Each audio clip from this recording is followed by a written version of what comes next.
Hola, ¿qué tal? Saludos cordiales en TV Senado. Profundidad de campos, ahora va a la zona sur de nuestro país, a la zona de la frontera, porque tenemos de invitado a un senador que lleva muchos años y que está a punto de cumplir el último periodo en la Cámara Alta.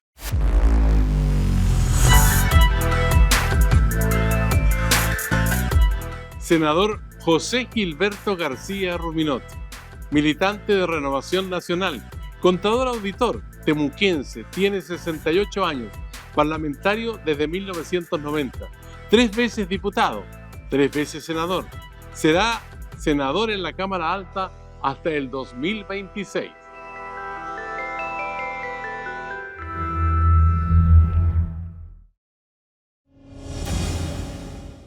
Y ya estamos listos para conversar con el senador José García Ruminot de la región de la Araucanía. ¿Cómo está, senador? Muy bien, Sergio, muchas gracias. Gracias por la invitación. Bueno, nos había invitado antes, pero se anduvo resfriando la Sí, gripe y todo, pero ahora lo vemos que está sanito, ¿ah? muchas gracias.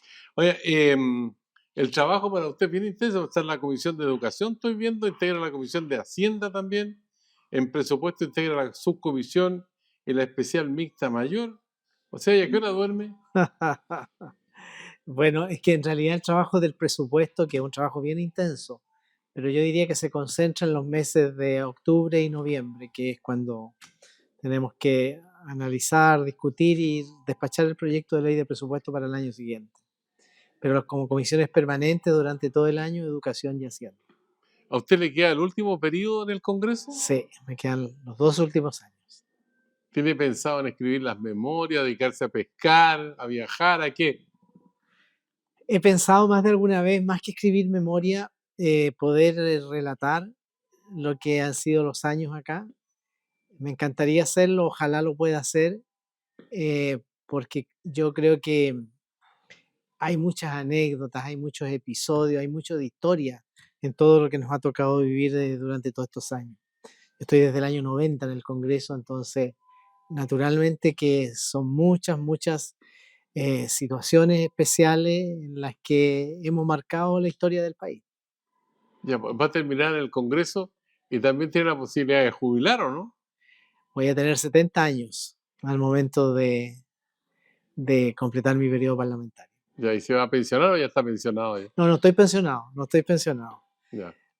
Dios dirá en realidad, yo creo que uno teniendo buena salud tiene que tratar de mantenerse activo.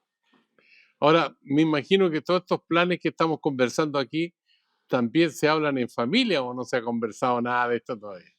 Sí, en familia siempre me preguntan qué voy a hacer después de, porque naturalmente por, por mi trabajo parlamentario yo estoy poco en la casa, digamos, entonces yo creo que no se imaginan mucho conmigo en la casa gran parte del día.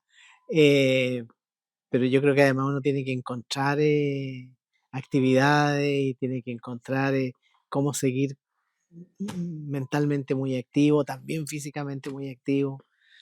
Pero yo, como hombre de fe, lo dejo muy en manos de Dios, en el sentido de eh, yo sé que no me va a faltar qué hacer. ¿Es hombre de misa usted? Sí, voy a misa, no tan regularmente como yo quisiera, pero trato, trato de hacerlo y de ir con relativa, no todos los domingos, pero con relativa frecuencia. ¿Cómo ha vivido toda esta especie de cisma que ha experimentado la Iglesia Católica en los últimos años? Muy impactado a ratos, en momentos muy apesadumbrado. Y yo tengo la convicción de que la fe en las personas es muy importante y lamento de que a veces confundimos lo que ocurre en la iglesia con lo que son los dogmas de la iglesia, con lo que es la doctrina de la iglesia, con lo que es la enseñanza de Jesús, con lo que son las lecturas bíblicas. Pero yo creo que poco a poco uno va aprendiendo a separar. Los sacerdotes son hombres, se equivocan, eh, han cometido errores, otros han cometido delitos incluso.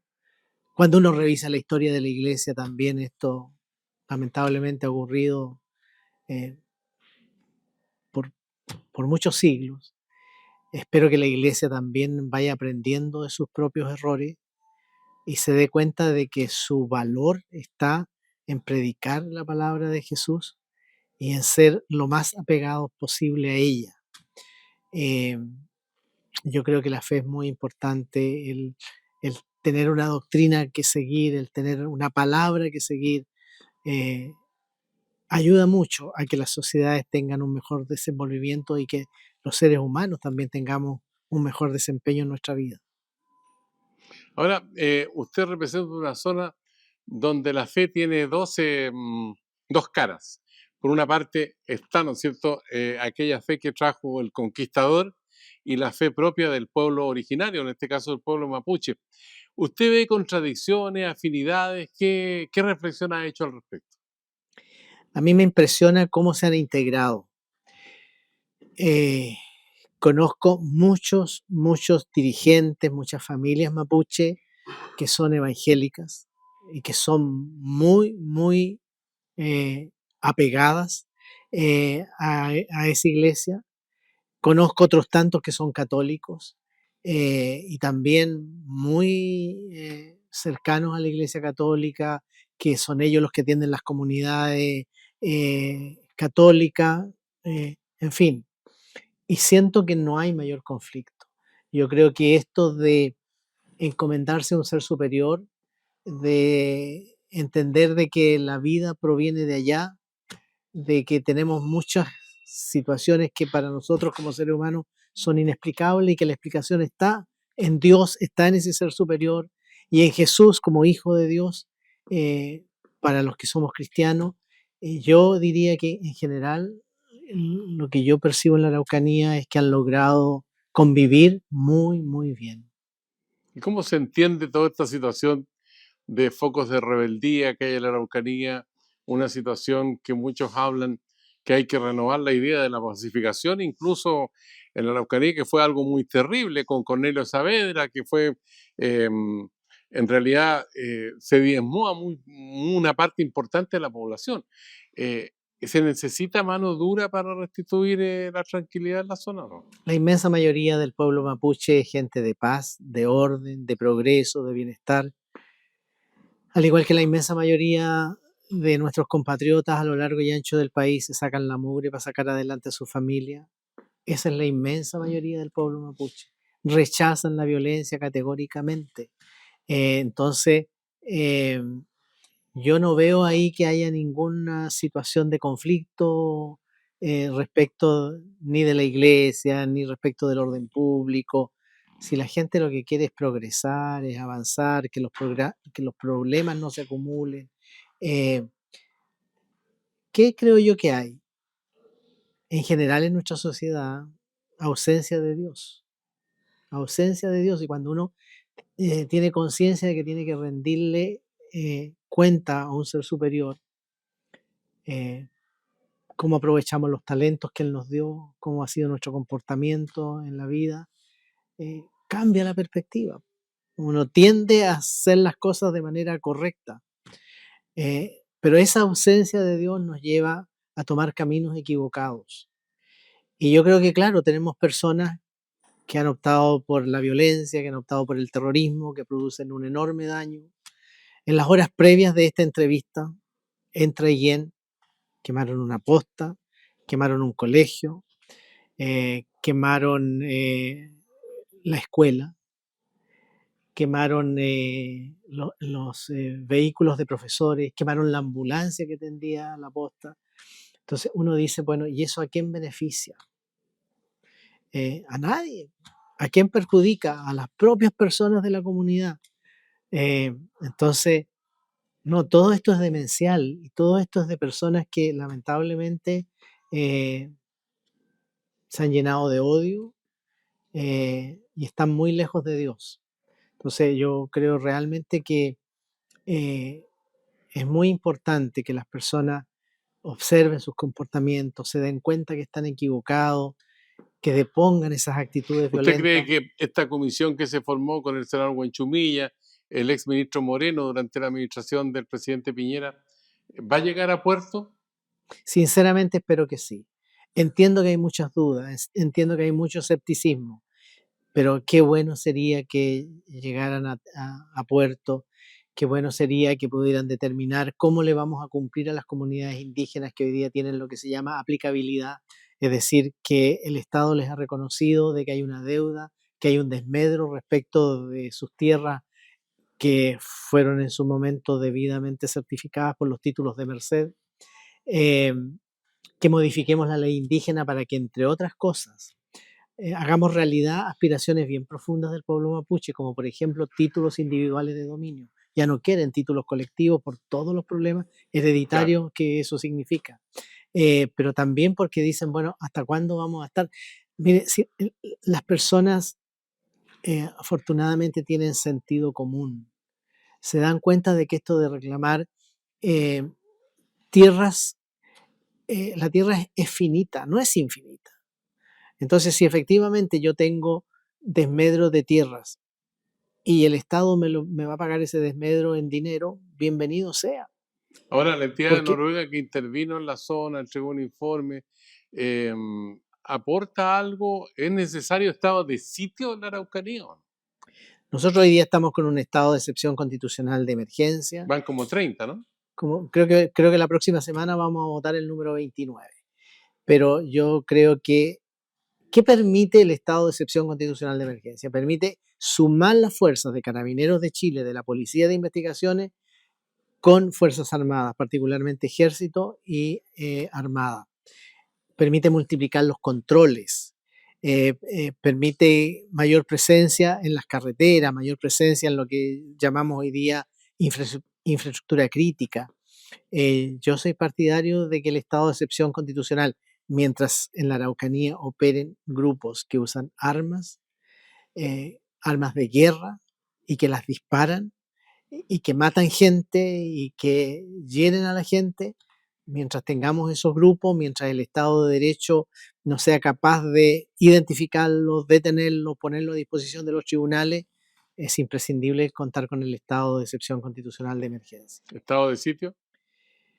Es un nivel superior, ojalá no tengamos que llegar a eso, ojalá no tengamos que llegar a eso, pero el problema es, ¿qué le respondo yo a la familia, yo como representante por la Araucanía? ¿Qué le respondo a la familia cuando son atacados en sus casas, cuando son sacados de sus casas a las 2, 3 de la mañana, encañonados, cuando los hincan en el suelo y cuando les queman la casa eh, haciéndolos que contemplen este, toda esta maldad que se está haciendo?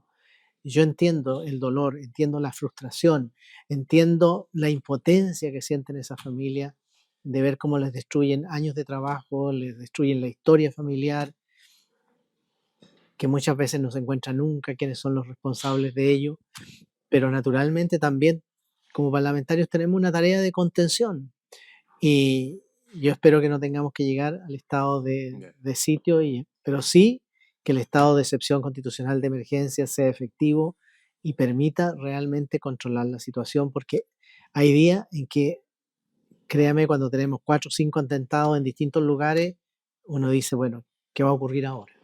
Cambiemos el escenario. Vamos a una situación que también es compleja en otro ámbito, en la educación. La condonación del CAE, el crédito con aval del Estado. ¿Usted cree que es real esa posibilidad y que correspondería abordarla en algún momento, al igual que la deuda histórica de los profesores? A ver, respecto del CAE, se calcula que debe ser una deuda del orden de unos entre 8.000 a 10.000 millones de dólares. Respecto de la deuda histórica de los profesores, se estima también que debe estar más o menos de esa magnitud, entre 8.000 y 10.000 millones de dólares. O sea, estamos hablando de 20.000 millones de dólares, más o menos un tercio de lo que es el presupuesto de la nación de cada año. Que es de alrededor de 75.000 millones de dólares. 65.000, claro, depende del año, pero estamos más cerca de los 65.000 que de los 75.000. Entonces, yo diría que son desafíos difíciles. Recién estaba conversando con profesores que vinieron desde la Araucanía para participar de este encuentro que hubo en Valparaíso en el marco de la movilización. Y ellos me decían, mire, si nosotros sabemos que la deuda histórica no la van a pagar como inicialmente nos habíamos hecho la ilusión, pero no nos podrán dar un bono, no nos podrán ¿Usted qué les dijo? no nos podrán incrementar la pensión. Es que mire, yo tengo que decirles la verdad. ¿Ya? Nosotros los parlamentarios no disponemos de los recursos públicos. Pero usted le diría al gobierno, oiga, denle un bono a los profesores para cerrar este caso. Es que muy importante, lo primero es saber cuántos son y cuánto cuesta. Yo, por esta doble calidad que tengo, ser integrante de la Comisión de Hacienda y ser integrante de la Comisión de Educación, sé que las cosas cuestan plata y a veces mucho dinero y que tenemos una situación fiscal que es estrecha. Nuestro presupuesto de la nación año a año necesitamos endeudarnos para financiarlo y necesitamos endeudarnos en aproximadamente unos 10.000 millones de dólares. Si no nos endeudamos, no podríamos tener el nivel de gasto público que hoy día tenemos. Entonces, yo le explico a los profesores, pero yo lo que también me parece súper importante que ellos mismos se dan cuenta de que esta deuda, que probablemente es de 10.000 millones de dólares o quizás más, probablemente no se va a pagar nunca. El CAE tampoco. Con el CAE yo tengo una respuesta parecida, pero no exactamente igual. Yo creo que en el CAE uno debe condonar a quienes tienen dificultades económicas. O sea, aquellos estudiantes que, o aquellos egresados hoy día, aquellas personas que tienen deuda CAE y que están sin trabajo, que están con una remuneración del salario mínimo, un poco más del salario mínimo, y que no les alcanza para pagar la deuda que contrajeron para estudiar, condonemos. ¿Es posible hacerlo? Sí, yo creo que eso es posible hacerlo. Pero condonarle a todos, incluyendo a los que les está yendo bien, incluyendo a los que han podido comprar propiedades, a los que han podido comprar vehículos, a los que hoy día tienen una situación solvente, a mí eso me parecería profundamente injusto. Tenemos un invitado que le quiere hacer una pregunta aquí en Profundidad de Campo en el canal del Senado. Miremos la pantalla para que usted se entere y escuche también cuál es la interrogante que le van a plantear. Estimado Pepe, ¿cómo estás? Hemos estado trabajando juntos desde la directiva del partido, donde has sido primer vicepresidente, como senador y particularmente como un miembro histórico de la Comisión de Hacienda del Senado, que te ha valido el respeto, el reconocimiento y el cariño de todos y cada uno de los miembros de este Parlamento. Cuando estás enfrentando este último periodo legislativo, ¿cuál debiera ser el legado de José García? Me gustaría que los chilenos que no conocen tu trabajo meticuloso en la Comisión de Hacienda y tu siempre estudiosa relación de los proyectos puedan también conocer cuál es la expectativa de todo este trabajo legislativo por tantos años. Ahí está Francisco Chaguán. Caramba, caramba. Bueno, naturalmente hay muchas cosas que a uno le gustaría que pudiéramos avanzar significativamente. Pero yo creo que de todas ellas, me encantaría que la reforma previsional fuera una realidad. A mí me duele en el alma cuando veo las pensiones tan bajas que recibe la mayoría de nuestros adultos mayores. Hemos avanzado con la creación de la PGU. Ha sido un avance importante, pero hay que continuar avanzando y ya no solo respecto de las pensiones más bajas, sino que también de las pensiones de los sectores medios de la población. Para mí sería un punto de realización muy, muy importante si pudiéramos aumentar la cotización previsional en los 6 puntos que se han definido.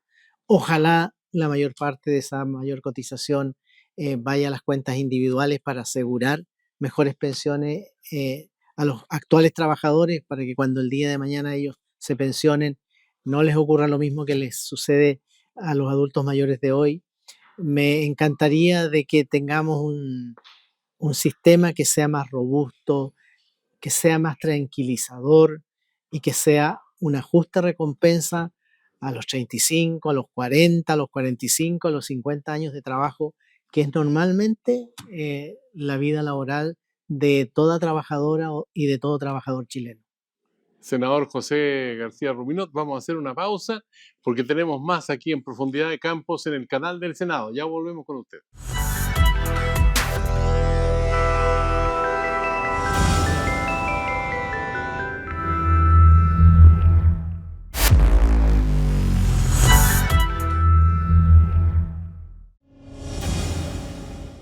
Ya estamos de vuelta aquí en Profundidad de Campos con el senador José García Ruminot de la región de la Araucanía.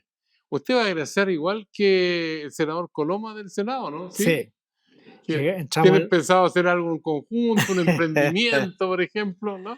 No, estimo mucho al senador Coloma, creo que es una persona valiosísima.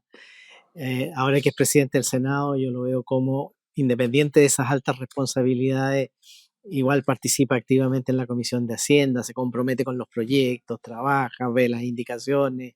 Eh, bueno, y llegamos juntos el año ¿Nunca le propusieron a 90. usted ser presidente, vicepresidente del Sí, Senado? sí, ¿Sí? sí, sí. De ¿Y? hecho, cuando comenzó este último periodo de 4 años, se me propuso, pero no tuve los votos suficientes en mi bancada. El senador Osandón me ganó esa elección interna y bueno, al final tampoco ha podido ser el senador Manuel José Osandón.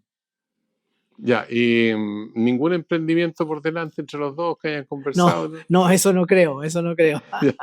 Pero Además, al senador Coloma le gustan los caballos y para eso ya hay que tener tradición hípica. sí, y hay que tener buena billetera también, po. Probablemente, no sé, pero Ahora, eh, si usted estuviera en el RN y él en la UDI, a lo mejor el Chile Vamos andaría mejor, no andarían peleando tanto como ahora, ¿no? ¿Cómo lo ve usted?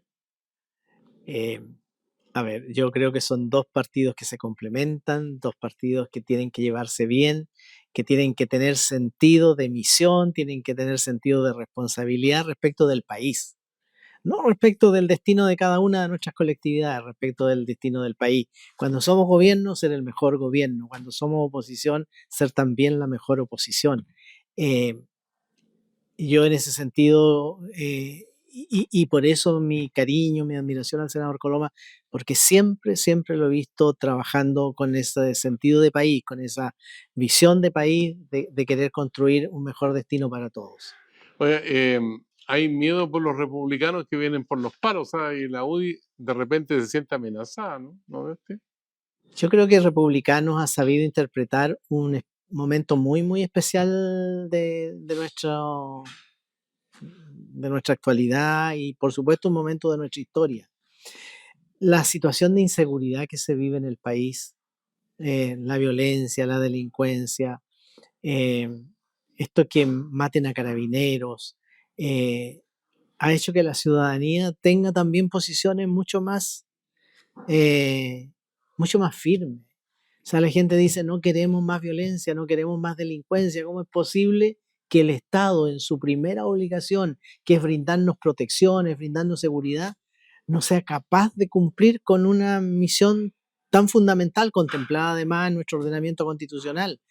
Eh, y claro, a nosotros, Renovación Nacional, la UDI, probablemente Bópoli, porque llevamos más tiempo en esto, eh, dicen, bueno, pero ustedes no han sido capaces de representarnos.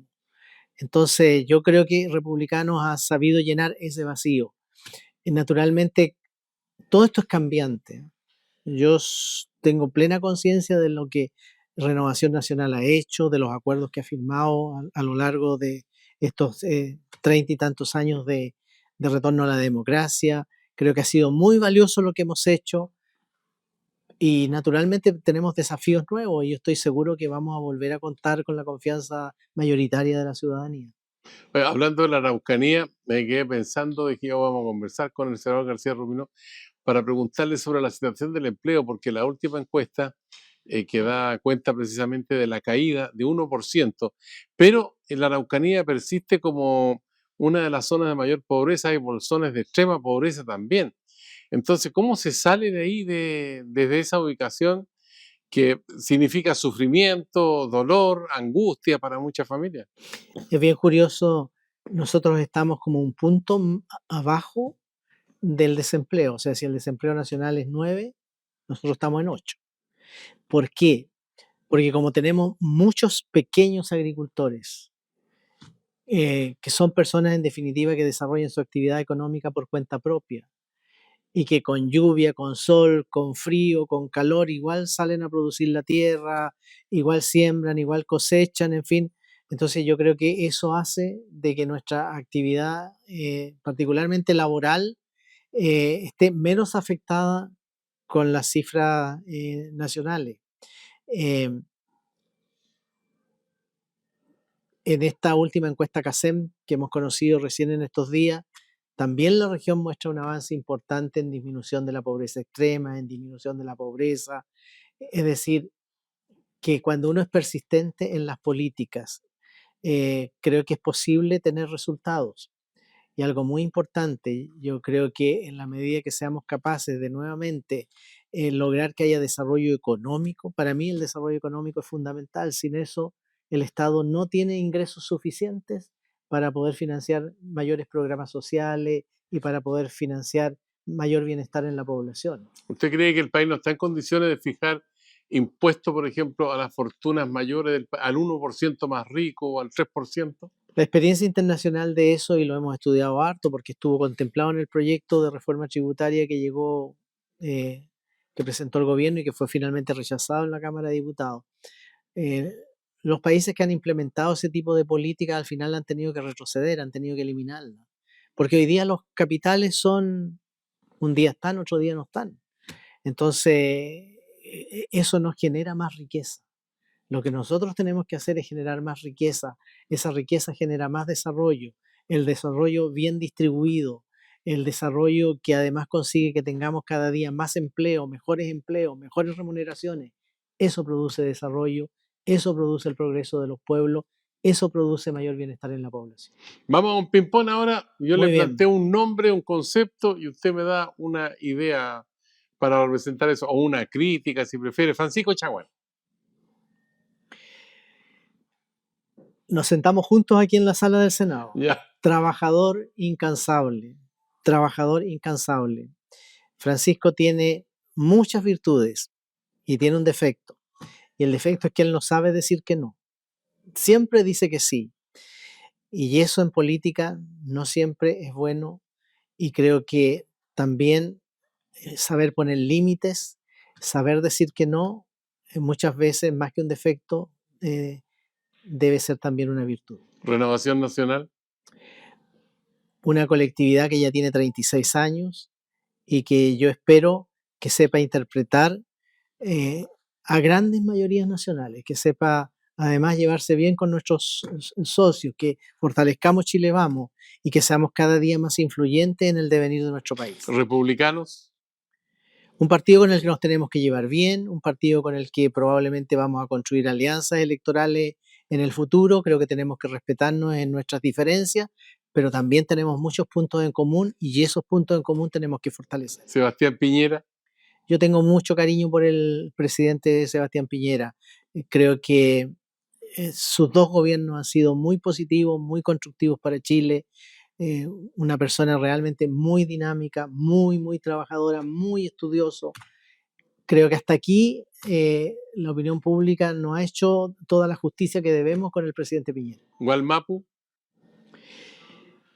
Bueno, es una manera en que algunos mencionan lo que para nosotros es la región de la Araucanía. Pero más allá de eso, yo tengo que decir que los territorios uno tiene que cuidarlos. Creo que tenemos hoy día una conciencia ecológica mucho más grande. Tenemos que respetarlos, tenemos que potenciarlos, tenemos que ser cuidadosos respecto de las actividades que permitimos que se desarrollen en él. No nos olvidemos que la tierra está para que la sepamos aprovechar, para que podamos vivir en ella, para que podamos ser felices en ella, pero también para dejársela a las futuras generaciones. Raúl Torrealba. Quiero mucho yo al Tronco Torrealba, lo quiero mucho, lamento sobremanera la situación que está viviendo. Naturalmente que esto está en manos de la investigación por parte del Ministerio Público. Él tiene todo el derecho de defenderse como cualquier ciudadano y yo desearía que los cargos que se le imputan, ojalá él los pueda desvirtuar, ojalá no sea verdad muchas de las cosas que a él se le están imputando. Lo espero sinceramente. Yo a él tengo gran afecto y no creo que sea leal estar renegando de personas por las que yo he tenido admiración y por las que yo he sentido además mucho, mucho cariño. Un minuto de confianza para usted, ¿le gusta la idea o no? Por supuesto. Ya, pues tiene la palabra entonces para que exprese un pensamiento, una crítica o, bueno, algo creativo, si quiere, lo que usted desee. Quiero decir que eh, son muchas las mañanas en que nos despertamos con la violencia en la Araucanía. Las mañanas, las noches, en fin, a cualquier hora. Y normalmente lo que pasa a ser números para muchos, 10 atentados, 15 atentados, 20 atentados, 300 atentados, normalmente para nosotros son personas de carne y hueso a las que conocemos, son familias a las que conocemos. Y la violencia, el terrorismo nos duele en el alma. Lo que más desearía yo es que podamos, a través del Ministerio Público, llevar adelante las investigaciones correspondientes, encontrar a los responsables y ponerlo a disposición de los tribunales. Es decir, Estado de Derecho en toda su plenitud. La violencia no conduce a nada, el terrorismo no conduce a nada, y yo quiero que mi región de la Araucanía sea una región feliz, sea una región próspera, sea una región en paz. Senador García Ruminó, ha sido una conversación bien intensa con usted. Le agradecemos que se haya reunido con nosotros en esta profundidad de campos y que, bueno, ahora lo vemos sanito, pero la otra vez no pudimos conversar porque está un poquito afectado ahí de la salud. Así que le deseamos lo mejor en su gestión como parlamentario en lo que le queda de su periodo. Muchísimas gracias. Y a ustedes, siempre en profundidad de campos, nos encontramos con un senador de la República. Será hasta la vista.